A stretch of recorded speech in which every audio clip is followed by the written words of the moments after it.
Hey, my quilting friends. I am putting together this quilt for Vicky that you saw on the long arm over the weekend.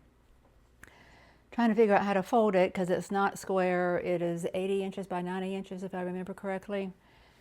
The method that I use historically for folding is better suited for something that is a square or has a larger difference in the dimensions than just 10 inches. So it's kind of throwing me off where I think it should be lining up. It's not, and then I have to tell myself, oh yeah, that's because it's not square. Anyway, while I did this, I thought I'd talk with you. If you're the type of person who doesn't like to hear about anyone's personal life and you're only here for the quilting, you want to just keep on moving on.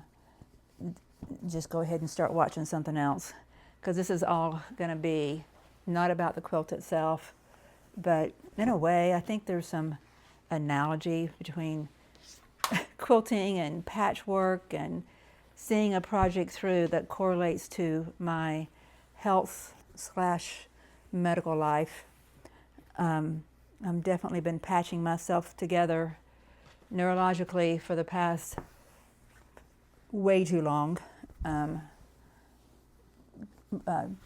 don't know, almost 25 years, but especially most profoundly since 2017, and then again in 2019, and every year since then. So what's going on right now is, while I was working on getting this quilt squared up, and even though I call it squared up and it's not a square, it just means that all of the lengths and the corners are squared up with each other. And I'm sorry, my adrenaline is really running high, so I'm probably going to stutter a lot. But since there are nice lines on this quilt and this piecer, Vicky does a great job of being real exact with her stitching. How I cut this is I use my ruler to make sure I think it was 4 inches from this point, this line, all the way around, to make sure that I was getting a nice straight edge that wasn't wobbly.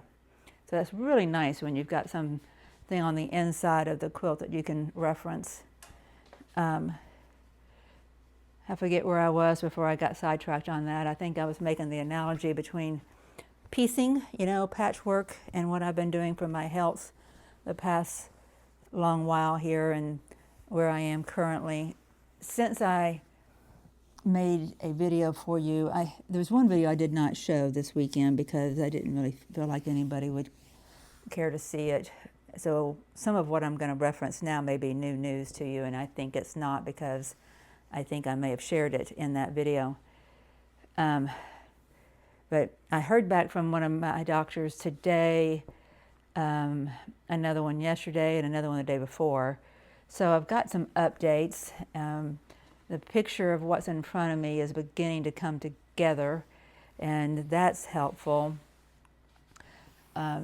It's been a very discouraging process because it is impossible for me to get help sorry, you see on the top of my head.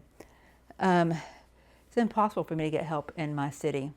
This is Huntsville, Alabama, the rocket city. We can put man on the moon, rockets in outer space, asteroids up, satellites up, all the things. But we can't treat medically complex patients. Clearly, we cannot. Instead, what someone like myself gets, and this is not the reason for the video, but instead what someone like myself gets is demeaning behavior, passive-aggressive behavior, dismissal, shunning, almost hatred, just a gamut of negative, unhelpful, demeaning responses. And it infuriates me. That's part of what's got my adrenaline up right now, is just how hard it is to get help, and that I have to travel and pay a fortune. Even for just a normal intake appointment is $1,000, because you've got to fly and get a hotel and Uber and eat while you're away from home. you know, and that's just for one person going. That's not when you have to have a caregiver with you. Just not right. And that wouldn't be the case if I could rely on getting care here. I can't even rely on the imaging that I get here, especially diagnostic imaging of any complexity. Even the MRIs, a lot of those have been read wrong, and CTs, and it's just been very difficult. So where I am now, I'm going to get off that high horse because that can really absorb my thoughts and put me in a negative mindset, and I must stay. I don't like how this has come together. I must stay in a positive mindset if I'm going to see myself through this journey. And I probably need to work quickly here because my adrenaline's going to wear off. Just don't like how that's clustered there. Let's see if we can't do this a little differently. Let's see. So I have an appointment next Thursday in Ohio with a Dr. Vero Janapa. He's a neurosurgeon who specializes in my condition of everything to do with the spine. He handles all kinds of complexities, including the one that I'm going to him about, and that is, well, I want his evaluation. Yeah, this is what I should be doing. Yes, there. You probably can't see it. I'll turn it so you can see.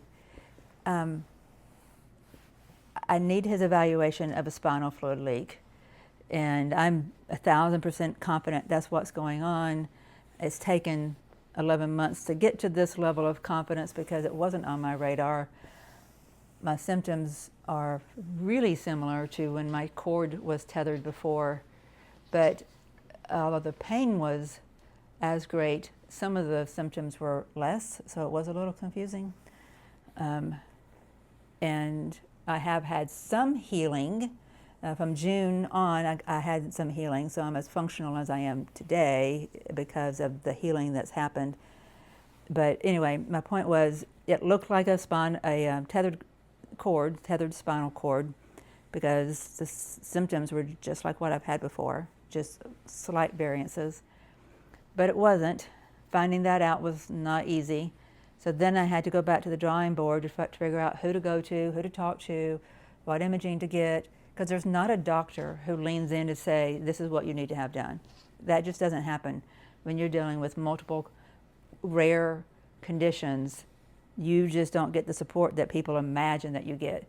They imagine that you get like you get if you have a heart problem or cancer or something. It's a very organized, strategic logic about how things proceed, and things are kind of automated about who you see, what you see, the scheduling of it, and it's just not that way. TV shows like ER and House and Grey's Anatomy and all those, that will give you a misconception about what it's like. It is. There's nothing about that that is in reality of how things go down. You have to figure things out on your own, and then try to find the doctors who know anything about those. You had to find experts in these specialty fields and then talk to them. And that's what I've been doing for the past 11 months. Well, till April, because it took me that long to try to figure out where to even start. Because I knew I couldn't go to my local doctors. But what's happening now is I go to Dr. Vero Janapa in Cincinnati, Ohio at UC Health, and he's going to help me evaluate for a spinal fluid leak. I think there's at least one in the lumbar, below of the back, and probably one in the cranial area as well. I've had the symptoms that point to a leak there I've had for a long time, and I believe it, though, is like a pressure valve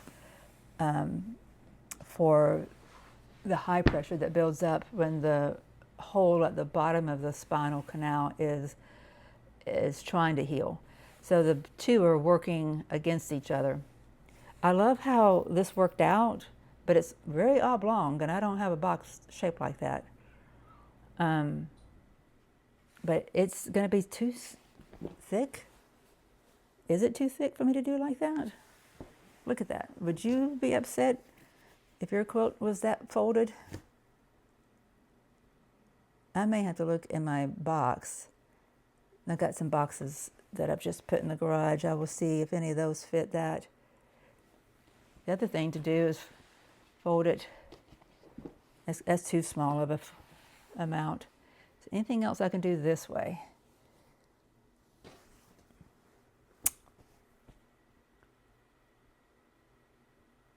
I wonder if I do this. No, that's just not going to be great. Okay, if I open this back up all the way, should I get it smaller this way before I start folding? Let's try that before we assume that we can't do anything else. Yeah, I can feel my adrenaline leaving, which is probably a good thing so that you don't hear the frustration in my voice. So I start with Dr. Virajanapa. He's going to be analyzing the imaging that I currently have, and then he'll request to get more, which is typically a CT myelogram. That involves injecting, I think it's a dye or it's I don't know if it's the iodine that they put inside the canal to see how it flows out of the canal into your body, and which is not supposed to happen.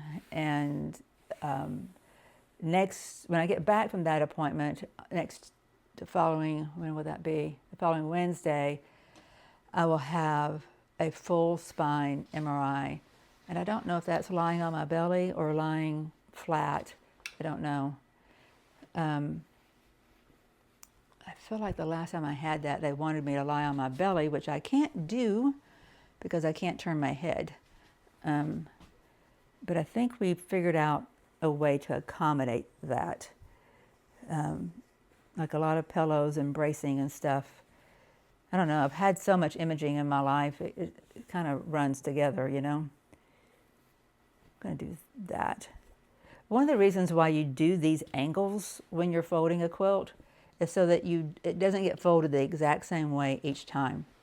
So you don't get creases weakening any of the fibers at any specific point.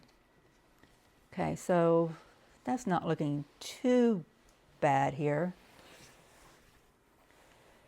So that full spine MRI will be sent back up to Dr. Virajanapa. My neurosurgeon up in Rhode Island has requested that full spine MRI.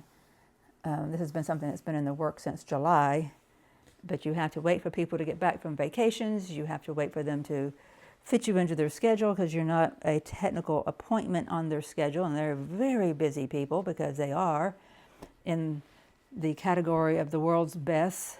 You know, they're in an upper niche of specialists. You know, they're experts. They're not just specialists. And so they got people from all over the world coming to them, and so they're trying to fit you in. So it's taken this long to get to this point. She's ordered the full spine MRI. I'll get that to Dr. Virajanapa. I'll also be taking that to an appointment in Charleston at MUSC. You'll remember that's where, if you've been here on the channel since last year when I went to have the screws taken out of my neck, that's my neurosurgeon there who has done a few of my surgeries. He did the ACDF, the OC fusion, the one of my detethering, and he took out the hardware from both of the fusions. Doesn't that look much better? That I can find a box for. I'm going to put it in a bag and suction it down. I should have brought that over here so I could show you what I'm going to do, but it would be too noisy. I'm going to wrap up this video because I'm not put together to be seen on video, and just let you know where things are. There's a lot going on. The Dr. Patel in Charleston did call me today and say that both of the styloids are extra long and problematic, so I have to have testing. He's getting me in with the endovascular team there. That endovascular team can surgically treat that, but I don't know anything about that doctor. This is another area of rare conditions where you want somebody who is highly skilled, highly experienced, has a large body of experiences, you know, and there's a lot of nerves. So this is right underneath the jawline, underneath the ear, and so you can end up with facial paralysis. My brother had a surgery there 9 years ago. That same area where my incision will be. It was a little different situation, but he ended up being mute for a year, and it required a lot to get his voice back. He does have his voice back, but it took a year of being mute. So all kinds of things that can come along with this. You can get facial paralysis, a lot of other problems added on top of it that are just you don't want. So you got to make sure you're with the right doctor, and I needed to research this doctor at MUSC. I've been targeting a doctor in Denver, Dr. Hepworth, for this condition. It's the Eagle syndrome condition. And I've been comfortable with him doing it, but he's $600 just for an over-the-phone second opinion. All these doctors are in different parts of the country, multiple trips to them. Other people got to go with me. I got to pay for them to go with me. I got to pay for their airfare. I got to pay for their lodging. I've got to, they'll be going because of me, so I got to pay for their food and my food and Ubering and all the things. So it's expensive, and I don't even have money right now to buy my own groceries. I've been gifted money for the last 2 months by people. So that's what you're going to probably hear about next, as I've been talking to ChatGPT about how to run a GoFundMe. And now that my adrenaline has gotten me through to this point, I'm going to grab a box, see if I've got enough energy left to put this into a bag, suction it down, put it in the box, and get it labeled for Vicki so I can get this back to her. And I'll feel better, be able to calm down and focus and think strategically and logically about my next steps. So I appreciate any prayers, and please be on the watch out for the video about a GoFundMe and sharing it for me, sending up prayers. I appreciate it all. I'm telling you, I've been through so much. I know when people are praying for me. I feel it, and I have seen it work. So I'm trusting that it will again. Y'all, I just love the back of a quilt as much as I love the front. Great job here, Vicki. You guys all keep moving your needle, whatever it takes. Don't let anybody, naysayers on any level about anything, tell you that you are not worth taking care of yourself and taking time to be creative, to do things for yourself, to love on other people like this is. This is what really matters, not the politics going on in the world, not all the nuances of Hollywood, entertainment people, all the politics, all the craziness of our culture. None of that matters. It's the heart and the love in you, people you know. Keep believing in it. Keep moving your needle.